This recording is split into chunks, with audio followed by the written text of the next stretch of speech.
get any thank you. So as I didn't get any of these things, so I think all of us are good to go. Great. So today we are going to discuss about a very interesting topic about firm growth and upscaling. Now, what does this mean in terms of companies, in terms of their progresses, and how do we take it and how do we touch upon these topics? So we will basically have follow some normal guidelines which are for this webinar, and after that we will directly dive into the topic. So first, my request, humble request to all of us who are participating is, please switch off ourselves for the next 1 hour from our daily jobs which are in. I know we are all, it's a midday and we are kind of completely into our job, the routine job. November is catching up for everybody's getting up ready for their vacations. But I would request you to kindly switch off from your daily job for just 1 hour and look at businesses from a bird's eye view. We just look at it in the form of a bird's eye view about what's happening, what's incoming, what processes are happening, what's going out, who are the customers, where are we getting supplies from, etc. That would give us a very good platform for all of us to be on the same kind of platform to discuss. And I feel that the interaction will be more interesting. Please switch off your camera and keep your microphone on the mute mode. Please post questions in the chat or ask them at the end of the webinar. And kindly note that as Camilla mentioned, that the webinar is being recorded. The recording for reference, in case if you have to refer later on, would be made available on the platform. And we will try to keep this interactive session, meaning that during the webinar, I have a simple questionnaire which would be floated to you. The link I'll share through chat. You can click on the link and share your responses. We will try it if it works, because it has a particular limit of the attendees, but we will try. Hopefully it will work. Great. What are the key points we will be touching upon in this webinar? I want to compare all the companies with living creatures in terms of survival and expansion modes. And then we will see what is firm growth towards agility. How do we measure firm growth through time periods, KPIs, key performance indicators, types of growth inducing factors, technological, multidimensional, including data analytics, reskilling and upscaling. And how would the environmental impact and sustainability factors also influence the growth in terms of decision making? So the flow of presentation would be in this form. Why is there a need to change or grow? Are all companies required to think about it, or the status quo of what we are doing? If we are doing good, if we think we are doing good, can we remain at that same status quo? Where should we focus to change for growth? If at all we think that yes, change is constant and change is unavoidable, where should we focus? When should we be changing? Is there a particular time, start of the year, mid-year, budget session, or during the time of the budget? When should we think of changing? And finally, we would see how should we adopt to change, if at all we have embarked upon the journey of change. And how do we measure it as well? Because without measuring, we can't see whether we are moving in the right direction or not. So these are the 4 areas, we will be touching upon. Let's start with why. Why is there a need to change? I hope you're seeing on the right-hand side, something happening, some movement is happening. Basically, I'm trying to compare a company with a simplest of the living creatures called amoeba. What is an amoeba? An amoeba, as we all know, is a single-celled animal that catches food and moves about by extending finger-like projections of protoplasm. Now, what we can observe here is almost all animals in this form are either they kind of evolve over a period of time for search of food, for establishing a territory, or for any or even for escaping from the predators.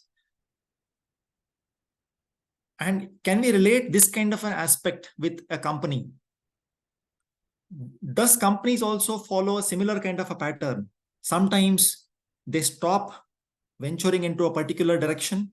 They start expanding into the other specific direction.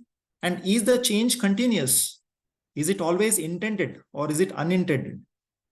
Is it all what companies think of what they will be doing, that they will be, extending in a particular direction, like what we see here, or they'll also be retracting from some of their current business processes?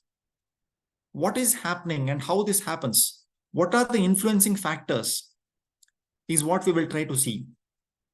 And that's how a comparison with an animal would give us to look at in the form of survival mode, that is looking at threats, like what's happening here. It's running, it's moving. And then we can see expansion mode, because on the other side, as the shrinkage we are seeing on this side is a bit lesser compared to what growth aspects we are looking at. And I think once we start comparing or looking at any business in this form, we would try to see that, oh yes, even our business also has evolved like this. Even our business also has tried to adjust to the opportunities and threats, and thereby grow or survive or thrive. Let's see. All companies start and then they tend to grow in multiple dimensions based on business strategy.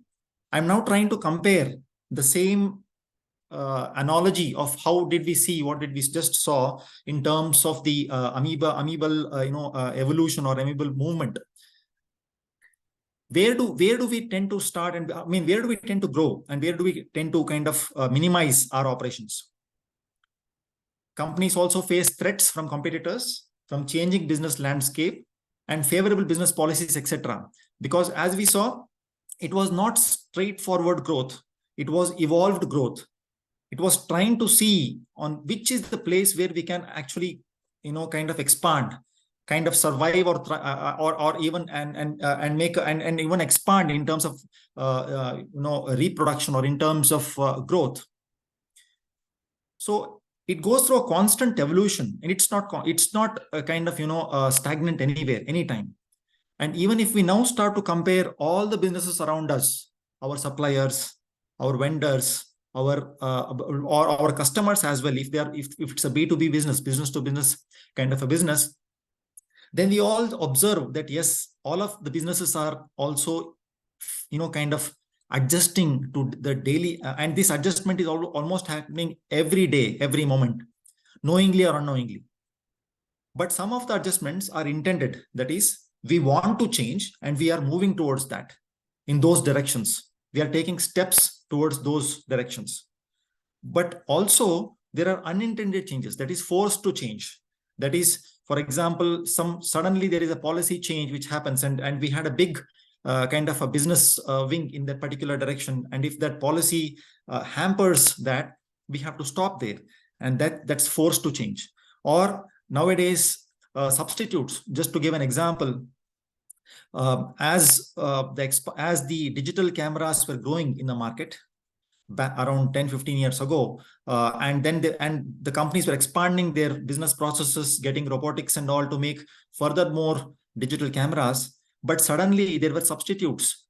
One fine day, it was analyzed through market analysis that because the sales of the digital cameras were falling, they wanted to see which company, what is happening, why people are not purchasing suddenly. And it was observed that the substitute of a camera was directly in the mobile. So mobile phones started delivering the same or better quality of photographs as digital cameras were giving. And that's how the whole business concept, or the business product as a digital camera had to face that, and they were forced to change. Many companies had to shut down as well, who were suppliers to this particular industry. Therefore, to even thrive or survive, companies cannot afford to be stagnant, right? Because we saw that there will be factors influencing. Either they will be forcing us to change, Or if we don't want that, then we will, then as companies, we want to kind of be in a position to adopt, to move, to head ahead with respect to strong steps in the direction where we want to change, is what we have to decide. And movement or change, therefore, is a must, and it's always continuous, right? That's what we actually just saw, that it is what we have to focus upon, and then we will have to see how we can do that. I'll just touch upon one of the famous quotes by John C. Maxwell, and it says, "Change is inevitable, but growth is optional." Why so? Because if we imagine, we just saw just now that all these, the options of influencers, whether it is an opportunity which will help us to grow, or it's a threat which stops us to grow, keep happening, and therefore automatically the change is happening to kind of evolve the whole organism of the company. But growth is optional. Why is that said? Because unless and until we think to evolve, it becomes a kind of in terms of the focus and the efforts what we put towards the growth. How do we do that? It's basically an adoption. By adopting to the circumstances, by adopting to the risks which are evolving, and also by adopting to the opportunities which are coming in. How can we adopt? Because if adoption is the mantra, being agile, that is quick to respond to factors of change, is most critical. Now, why is it so critical? Is because and what does agility mean? Let's touch upon this topic as well. It basically means how quick can I move? How quick as an organization can I adjust? How quick can I respond to the changes in the customer's demands, is what is called as being agile. As the companies start growing and as small businesses start evolving, it really becomes challenging to companies to be agile, because a small information from the top to bottom, if it has to flow and the same kind of a communication has to happen across up to the worker level, it is really kind of challenging to get it happen in a very short period of time, and seek feedback also. I'll touch upon this topic in a couple of slides ahead. Seeking feedback also becomes a bit challenging. So that's why, how do we keep it agile? Because if we want the growth, if we want us to be responsive, only way we can do that is by being agile.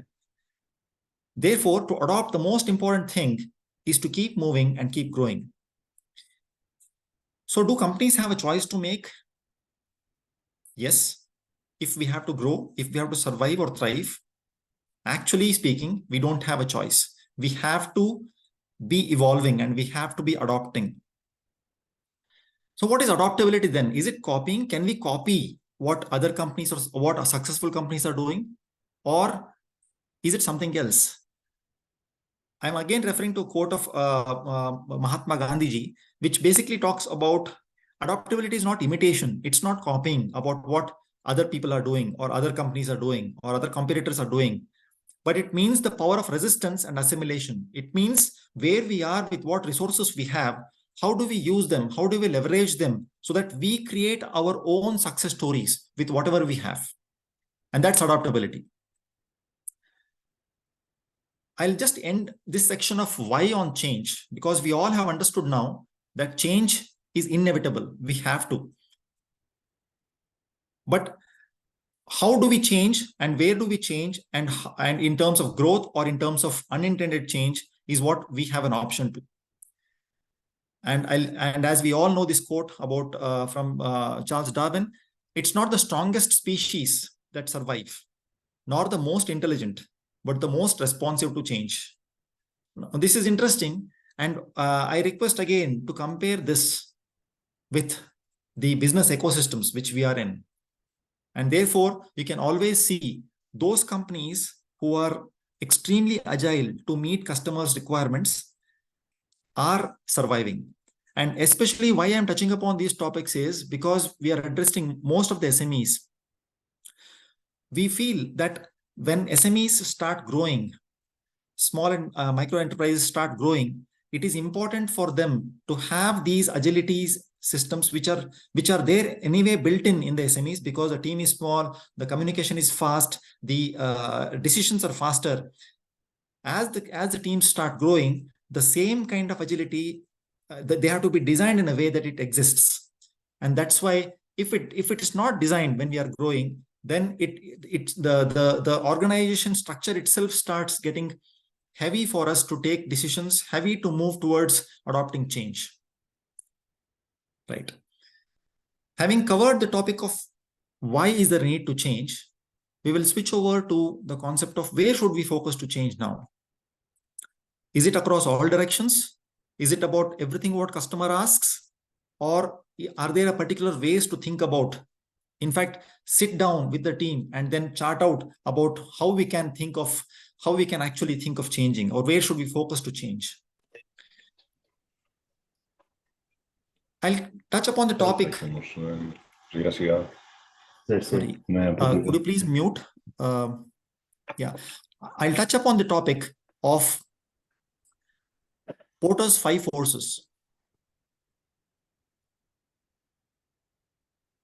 So what does this mean is basically Michael Porter, he's one of the famous strategists, and he, through his theory, has kind of done some research on multiple companies. And what it comes out is that there are 5 main forces which act upon the company, which influence how the companies evolve over a period of time, which also influences how the companies choose their growth path, in which direction. For example, what it says is that every company, be it a small or the large scale company, has these 5 forces acting upon them, pushing and pulling continuously. What are those 5 forces? Bargaining power of suppliers. Suppliers would bargain in terms of more money to be paid, more time to be given, etc. Bargaining power of buyers or our customers. They would negotiate for price reductions. They would negotiate for reduced lead times for delivery. They would negotiate for increasing quality. They would also negotiate for being a part of their own ecosystem, following all their processes about what kind of ERP system they are following, and being in part of that, in spite of having our own ERP or some other kind of a software modeling system. They would want us to follow their system as well. Competitive rivalry. There will be multiple competitors within the market in which we are existing, and it would keep increasing over a period of time as well, as the sector in which we are in is attractive, and if it is profitable, for sure there will be more competitors in there. The bigger companies would always look at it as an opportunity because they are cash rich, they can invest. The smaller companies also could look at it as an opportunity because they're agile, they can quickly switch over and they can quickly meet the demands. But if we are already in the market, what could we do? What kind of growth models we should adopt? Threat of new entrants. So as I said, new entrants could be anybody from a new business, a new small SME popping up through as an offshoot of a merger and acquisition of a larger company, or a different strategic business unit could emerge, etc. The threat of substitutes, as I mentioned to you about how a mobile phone kind of completely replaced the digital cameras. And similarly, there are multiple substitutes we can actually think of. So these are the 5 forces which keep acting upon the company to kind of push and pull and make the top management think about what should be our next step, what should we do, where should we change, and how should we grow. Most importantly, when we think about these forces acting on the companies as SMEs for growth, because we know change is not optional, change is inevitable. We know that we have to focus on operational risks, because operational risks are very critical to SMEs. If we imagine all the business owners who are of SMEs, they will always keep focusing on the top line growth. Top line is nothing but sales or revenues. So we are always running behind sales or revenues because we want money to keep flowing in. We want to pay our people on time. We want to buy the raw materials, and we want to process. So we are running behind the top line. But however, operations kind of start getting the second priority as the growth the engine starts picking up, and operations get second priority, because I am just sharing my experience as a business consultant with multiple companies in different sectors. And what I felt is, once the companies start growing beyond 35 to 40 employees working, they start seeing the heaviness in change, the heaviness of how they were so agile when they were 10 or 15 people. Now it's becoming slow and slow, and the same kind of processes are taking more time. So what happens is, over a period of time, in different departments, if it is left untouched, if the operations in those departments are left untouched, there will be it starts with the mushrooming effect.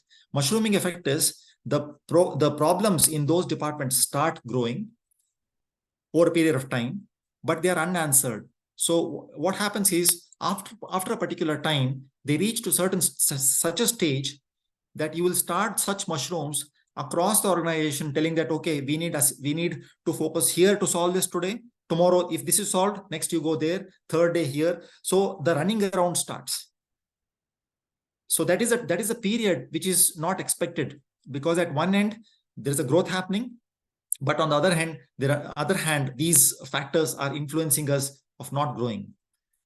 There'll be other risks we can talk about. These are the 5 forces we just mentioned. There might be other risks as well: compliance risks, opportunity risks, attrition risks, etc. So all these risks are kind of, there will be much more risks, but I had we can actually share of some of your thoughts on chat as well, in terms of different risks which are not listed here. Attrition is also one of the important risks which has been seen happening which is being faced by SMEs. Many new joinees who join SMEs, they get experience and they don't stick. They shift around because they get experience. They get opportunity to join a larger organization with more pay. And as SMEs can't afford to pay them more, they end up becoming kind of a training ground for the new joinees. And that's a risk, and they don't have an option. So how can they use this or leverage this so that they still are competent, is also one thing which they can think of. So all these are the factors which the senior management or the founders keep kind of thinking on a day-to-day basis. And that's what is change, and that's what is growth, where we have to grow and what decisions they make. We will touch upon what are the decisions being made and what factors affect decisions in some factors. So my next question is, what is the meaning of growth then for the business? We can think about it. Is it top line? That is, do we think that we are growing when our sales are increasing? Do we think that, is it from international sales? If it increases, then we are growing. So you see, almost like if we imagine from the day we started till now, the definition of growth keeps changing. Bottom line, is it profits? Is it cash flow? Is it having more assets called as growth? Or is it having more number of orders or expanded customer base? Is it brand recognition? Is it repeat customers? Repeat customers is an important aspect for SMEs because they are the one who hold us. They are the one who kind of encourage us that we can do more. Shareholder value. Once we start growing, shareholder value starts getting more and more predominant. Number of factories or overseas expansion, overseas mergers and acquisitions, JVs, any awards. All these are these all, or are these individually growth? So if you just imagine our own definition of growth, is it kind of same, or is it something different than what we are looking at? Employee engagement or less attrition, we discussed about this. So all these or there will be many more as well. So the definition of the growth changes over a period of time for the same company as well. Then what are the various business growth influencers? If we know that the definition changes, and we also know that it depends on us how we can define what are the various business growth influencers. We can see direction of decisions is always influenced and prioritized by vision of the company. Vision of a company is basically the idea or the purpose of why the company has come into place. Many a times, it happens that it is because of an instinct, an accident, the company got formed. But as the company starts growing, the purpose starts emerging. For example, Toyota has a purpose that its vehicles will have maximum amount of Six Sigma quality built in. So they are completely focused on quality. Similarly, if we talk about Volvo cars, I was discussing, like I was coming in a cab today, I was just discussing with the driver about what do you think about this car? The moment you speak about that, it comes safety. Similarly, every company has an image which gets built in the minds of people. And that image is built by the company itself, by the way they work with their customers, suppliers across in the ecosystem. And that vision has to be defined by the company. So that why it is required to be defined. And I'm sure many of the SMEs do not have a vision statement. Why? And if you see, when we go to bigger companies, there's a vision statement board mentioned or displayed at multiple locations in the factory. Why? Because whatever the senior management thinks that the purpose of the company that we are working, we are getting paid for, is very clear to all the people, and they all talk in the same language, same tone to anybody who they meet. And that's how the vision is established in the company. If a part comes back and the quality inspector says it is not good, before he says, production manager is also saying that, yes, it's not good, though it's difficult for him to keep getting the same quality every time. But if he instills that, then workers start thinking in all the 3 shifts that, yes, this is not good. And that's how the qualities, and that's how the companies progress in terms of creating the vision. So it's very important to have this vision statement in the company. If it is not there, it's a good point is that it's not late. We can have that statement, and it could be a single sentence. That's also more than enough. The environmental factors and sustainability aspects are also important to be considered, and they are non-negotiable. So when we talked about growth, when we talked about directions to grow, one of the key influencers would be that we cannot leave behind not considering environmental impact or sustainability, because without that, all of us will not be there. So that's the most important part. And in this time of global warming and increased plastic usage and air pollution and all that stuff happening, we can't be kind of feeling guilty after some time when we don't have a chance to repent. So it is very important to have these. And across most of the projects, across all the projects, I think I have seen there is a statement which comes about the greener economy, which comes about the, whenever we are doing assessments, there is a particular section on asking clients or asking the companies that what kind of, are you following green initiatives, to what extent, etc. Even up to the e-waste management part, etc. So it's very important decision making at all levels in the organization to follow same angle. As I mentioned, it is based on vision. And this helps in making the strong brand association. We also touched upon that, which is very helpful for SMEs to increase their sales or orders through word of mouth marketing. Action of implementation is the company's mission. So how do we keep working, keep striving across the organization as kind of gears meshing, is what is called as mission. So how do we do is mission. What should we do is vision. And those two are defined by the company itself. And if the more clearer it is to everybody in the organization, the faster the company starts growing, the faster they will start becoming more agile, and they will start getting results even more faster. There is a very important, kind of topic which we keep kind of touching upon multiple times, called the matrix of growth. So there's a consulting company called BCG, Boston Consulting Group, who devised this. It says basically that if we, on the left-hand side, when we look at this 2x2 matrix, we say if this is the market growth rate, low growth rate, high growth rate, and this is the market share, low market share, high market share. It says that if we focus, if at all, now imagine about our products. If our product are highest selling in the market, that means we have a highest market share, and we also see that the growth rate is really, really high, then they become our star products.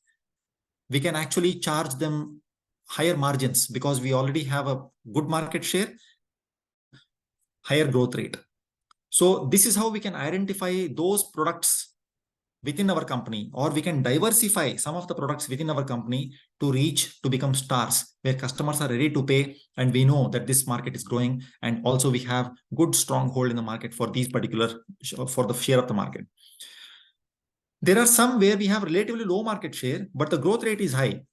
So we don't know, should we expand, should we not? For example, now, electric cars market, the investment is high. So many companies, including, to some extent Honda or the Japanese companies, they are not full-fledged entering into the market. They are still waiting for the hybrid cars market to grow, hydrogen car markets to grow. Unlike other car companies like even BMW and to some extent Mercedes has also caught up in terms of electric cars. So they feel that over a period of time they can shift from this part to this part. And if we are at this rate where the market growth rate is high and relative market share is a bit low, it is sometimes difficult for companies to charge a premium, higher profits. And what happens if we have a relative market rate, share is low, it's high, market share is high, but then if the growth rate is low, then this would start, that is called cash cows. These are the things where we have to cash them out. For example, now all these companies who are making the diesel engines are trying to just push it out in the market. So even here, the profit margins are a bit lesser because they know over a period of time, the whole concept of internal combustion engines might not exist, especially the diesel engines, which have got higher emission rates and higher carbon footprints. And what are the docs? It basically is that we have got low market share and also the growth rate is low. So when we look at our own products or our own services as SMEs, we can actually see and then diversify our own products or services in this form, so that it gives us an opportunity to then decide the growth in terms of products. What should we do with these set of products? How should we position them in the market versus the other products, so that there is a clear diversification seen in the form of in the eyes of customers, and thereby the growth also is supported. It is most important also that I want to touch upon the topic of inclusion and exclusion. What does that mean?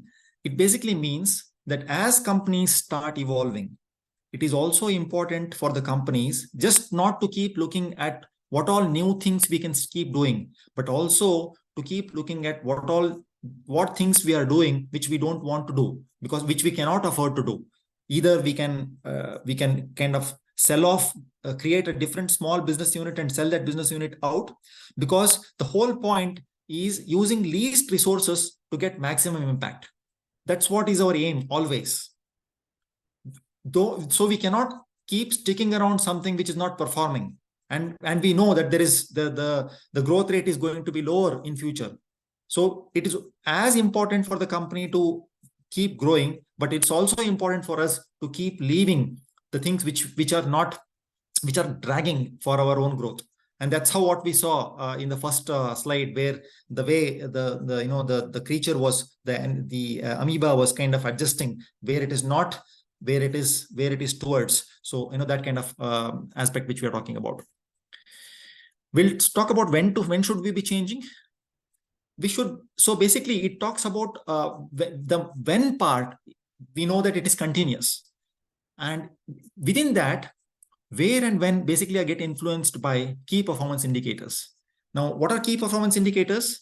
Every company will have some measures installed, or some measures which they keep measuring every day, because they want to see the progress. They want to have a more control, and they want to see what is planned versus what is actual. The key performance indicators should always be defined from top down, and the periodic feedback should be taken from bottom up. What does that mean? Top down is from senior management or founders to the level of workers. So the key performance indicators, that this is what we expect to measure every day in every shift, has to be defined very clearly. And the feedback has to be taken in the same form, again on a periodic basis. So this flows from the bottom up. The smoother the flow of both the information of what we want which is also sometimes called balanced scorecard in consulting terminologies. And the feedback loop should be as smooth as possible. So here is a kind of a depiction, we say, the top management to shop floor workers. The systems in our companies should be designed in such a way that this information flow both ways, feedback, the information from the top and the feedback from the bottom, happens extremely smoothly and extremely fast.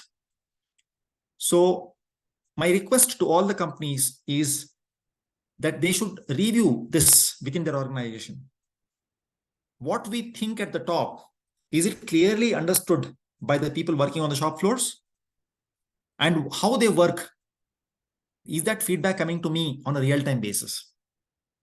If we can work on this feedback and making it more smoother, it is very easy for getting the change and towards the growth side. I'll give you some examples as well in the coming slides. We should always also focus on least administration effort to achieve the same, to achieve the smoother feedback or to achieve the smoother information flow. And there should be a constant focus on minimizing the efforts to make this happen. We can use multiple automation tools in this, such as data analytics also, which I'll touch upon in the next couple of slides. So this is most important, to align our actions on a day-to-day basis at all hierarchies towards vision and mission statements of our SMEs. Why this smooth flow is expected? Because if it is not smooth, then the actions which are happening at the bottom will not be exactly what is expected. So the results will not be what is expected. And thereby, when we start taking decisions, we are kind of perturbed, we are kind of confused. Should we take the decision in this direction or the other direction? So this cycle is kind of a repetitive. So it's always important, the more smoother it is to have this flow of information easy and fast within the organization, the results will be faster, because people at the top get an opportunity to take informed decisions because they are getting real feedback on real-time basis. And as they take decisions, actions happen quickly. And when the actions are there, results happen quickly. So what happens is, there is the companies, you can see, you can kind of compare. If people are running around to solve yesterday's problems today in the shift, then they are not having this. They're not having good information flow. And if companies are there who are working, they know that this week, next week, this month is taken care of. And now we are talking about the next quarter. And so that is where we know that, okay, the information flow is extremely smooth. Decisions are smoother, actions are faster, and therefore they have a lot of room for experimenting. And if we don't experiment, we saw the way it was trying to move. It is not that wherever we move, we get to success, but we have an opportunity to experiment and see, oh, can we try here? We may fail, but still the normal part, the normal engine, the stronger, the base of the company still remains, and that keeps producing results over a period of time. Otherwise, companies will go into survival mode. Two important points which we want to touch upon is tipping point and inflection point. What is tipping point? Now, these come to all the businesses, and they are very important to be considered in the firm growth or the company's growth aspect. The tipping point is something where when we start putting in efforts in a particular direction, thinking that we will get results, once that product or service is introduced and all the companies start knowing it, then it becomes a very smooth flow. And from this point, it becomes a flow wherein we don't have to do much. It will take care about itself. Business will come automatically. We just have to ensure that we keep delivering the same standard of what we promised when we were here. What is inflection point? Inflection point is something called, it's basically called strategic inflection point. It's a time of the period of growth when the companies start growing and they start seeing a kind of stagnancy. You see the growth rate here, it starts growing on a trajectory, and over a period of time, it starts kind of getting stagnant. It's not falling. That is more important. If we find that our growth rate has kind of stalled, we were growing 10% last year, and this year also we are growing 10%. I'm not talking about top line or bottom line. It's what you define as the growth, which we touched upon earlier. So once we feel that that means that's an inflection point. Either we have to change something, add some new features in the product so that we kind of give an image to the customers that we are meeting their we are getting closer to them in terms of meeting their expectations, or do something, because those points keep coming in, and if we don't notice them, there is a sudden drop which will happen there, which kind of will lead to lowering our market share and stuff like that. So we have to be very worried about not falling, not looking at our percentage of change or acceleration, that when it starts falling from 10% to 5% or 4%, it is, if it keeps remaining 10% for last 2, 3, 4 quarters, then we should start thinking there is something we should do now. Otherwise, we are going to start falling much faster.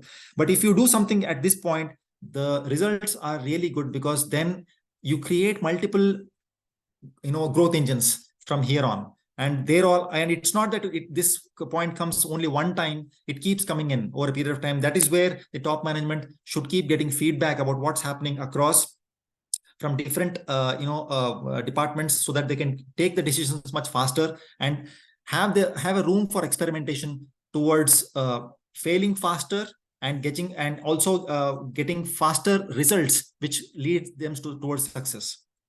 How should we adopt to change is the last part, which we all know because we have been changing over a period of time. But here we could touch upon organization structure. The structure of organization plays a very key role in this. It's important to have, as human bodies have, sharp eyes and ears to sense risks, that is new entrants, supplier monopoly, hike in operational costs, etc., or even opportunities in terms of sudden reduction or most reduced price of a particular important component of the as a raw material from the company from a different geographical area. So if we can identify that, we have a competitive edge. So we should have sharp eyes and ears which keep looking at such risks and opportunities continuously, and also internally within the operational mechanism, to be agile, we should have a quick reflex to quickly catch up on or to quickly mitigate those risks whenever they happen. How do we plan our activities? This is important. This starts also, and it goes all the way up to how do we plan our activities at the shift level every day. Because if we measure how do we plan on a daily basis, what was the plan today for the shift? What did we achieve during the shift? What are the reasons? What are the reasons for variations during the shift?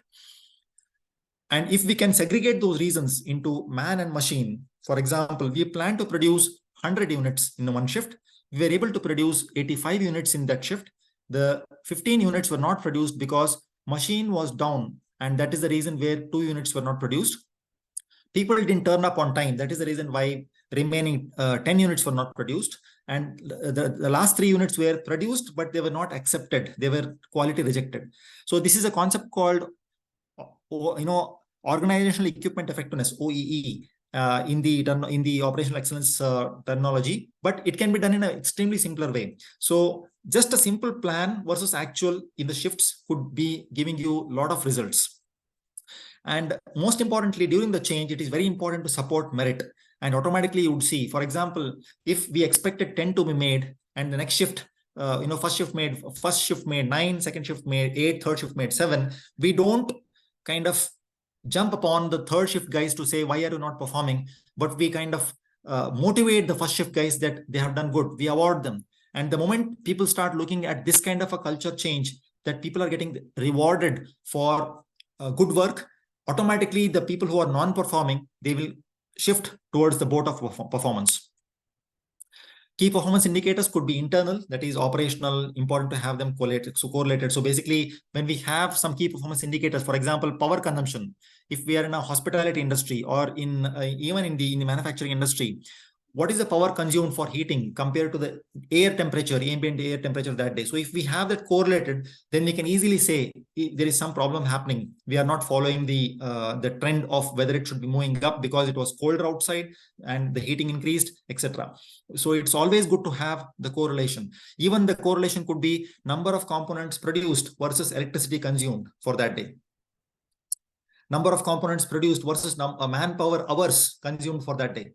all these. So these are correlated, internal key performance indicators. It should be easy to capture. It could be on tablets, it could be on Excel sheet, it could be on anything, but it should have an automatic analysis coming up. People, what I've seen is spend a lot of time on creating, the presentations during the week, weekly meeting or monthly meeting as the company start growing, which is completely non-value added. So when SMEs are growing, when you're growth focused, kindly instill or kindly make it a practice within your own organization that the time required is extremely minimal. There should not be multiple, variances or multiple versions of the data getting fed in different departments. It should be only one data called mother data from which you start getting reports automatically. So please focus on that, which will give you a lot of, leverage in terms of taking actions on the data, informed decisions on the data. External could be, tender or order, order pipelines. How is it coming up, etc. Conferences to attend, multiple such aspects. So leading and lagging indicators, this is also key thing. For example, if we are looking at top line, that is sales growth, we should not look at sales growth because the sales growth is an indicator of past performance. It has already happened. Yesterday's sales, I cannot do much. So that's called lagging indicator. But what can I do is all work on leading indicators. Leading indicators could be, are my products available on the shelves of all my retailers? So I can influence on that today, so that my sales anyway is taken care of for tomorrow. So always focus on leading indicators in key performance indicators. It is this is a result. For example, if we are whenever we are coaching our kids, if we look at their marks they store, the percentage score, it's already a lagging indicator. We can't do much. The exam is over, the results are out. But if we can focus on helping them identify what is their weak subject and how many hours they put in, what kind of discussions they have in terms of the groups in which they are involved in, etc., that could give them better results, because results is just a result, but the overall indicator or the inputs is what is most important. That is leading indicators. So kindly focus on implementing leading indicators within the organization. This is the change curve. Whenever we focus on the change, this curve is bound to happen. We talk about the mood of people, and this is the time for change. As the change is implemented, initially the people would kind of deny for the change. They get angry over a period of time, and then the mood stops dropping in any aspect of where you want to change. And then the bargaining starts. It could lead to depression as well. Some people stay, some people don't stay during this period of time. But when they start looking at not the results, but when they start looking at the purpose of why we are changing, automatically you'll start looking at acceptance. In fact, you will also start seeing that they will come up with multiple ideas which support the change. And that's how the meaning of change and the results of change are achieved. So this is important. Whenever you feel, or if you are feeling that, oh, why it's not happening, why it's not moving, we should not get worried, because we are changing. That's one indication. And how do we get to this level is most important, as quickly as possible. So to summarize, it is very important to review key performance indicators periodically. It is very important to keep operations lean, to keep focusing on where do we waste time at all levels, and only that will give us that extra angle, extra competitive advantage to remain agile and responsive to market requirements, because for sure, market requirements are never going to be same. It keeps changing. It keeps changing every day and every time. For that, if we are not agile, that means if we are not lean, we can't meet the requirements on time. And so we lose to our competitors. Seek help from experts. So experts could be industry clusters. Experts could be consultants, where they could help you in terms of solving those problems. Don't hesitate that what will happen if I ask? What will happen? Whom should I ask? Where should I go? It is always good. And as founders or as CEOs and MDs of companies, we are there. We seek for help, but it should be more open at all levels. Have organizational structure designed for eyes and ears, that is quick to collect data, hands and legs, that is quick to respond to decisions, and the nervous system, that is smooth and quick information flow, so that we take informed decisions. We can experiment and thereby grow faster than our competitors. And my last point would be, for effective growth, for sustained growth, keeping all factors of environment and sustainability in view, it is always important to simplify the routine activities or routine stuff which our people are engaged in, so that there is always an opportunity to think and experiment and grow. Thank you so much. Hope you had some informative session. I would request for any questions to the participants, and please be open. There is no right or wrong. We are trying kind of discussing the topic, which is growth, and it would be great if you unmute yourself and ask some questions so that we can answer. Thank you.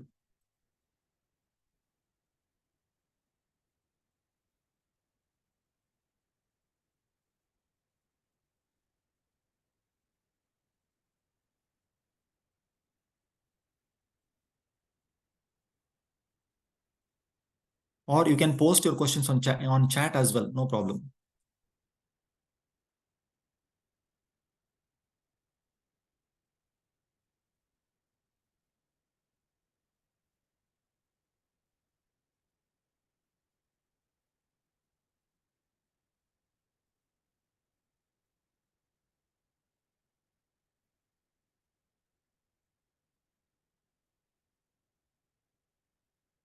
Sure. I think Karen Fleck has requested for the uh, presentation. Yes, it will be made available on the platform to all the participants, both the recording as well as slides.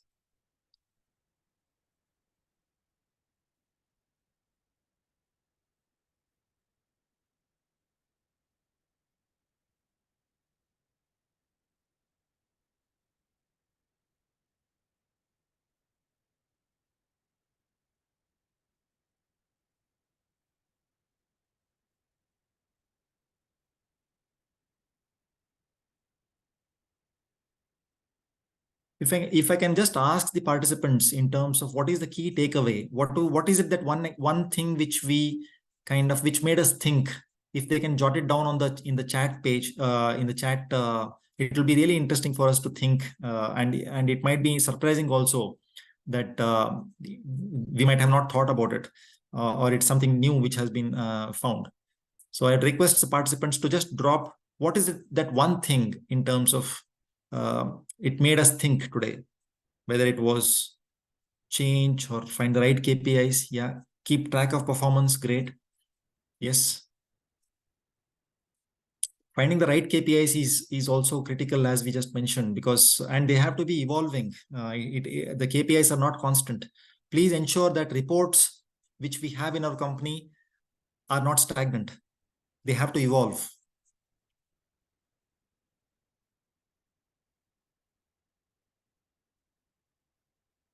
Great. Different ways of measuring growth is interesting. Great.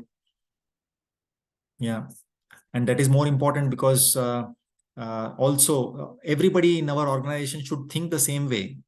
I am talking about increasing profits, and my people are looking at reducing cost, which is increasing profits, and I'm talking about increasing the revenue or sales is not matching. So it is always very critical to have the same language of meeting to the customer requirements. Feedback flow of the company, great. Information flow, both from top to bottom and bottom to top. If it is more smooth, more quick, nothing like it, irrespective of the size of the organization.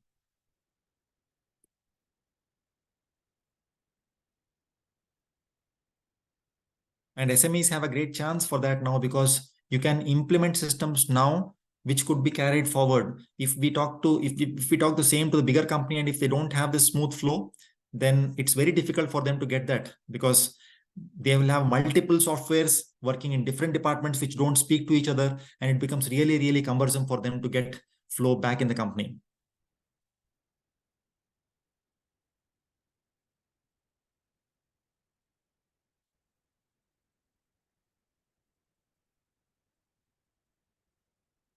Great. Thank you so much again for all the feedback which you gave, kind feedback. And I think it was really great interacting with you all. For sure, Hope some of the measures or some of the discussions what we had would be implemented in your company for further faster growth. With that, I thank you again for your kind presence and interactive engagement. Thank you so much. Thank you, guys. Bye. Bye-bye.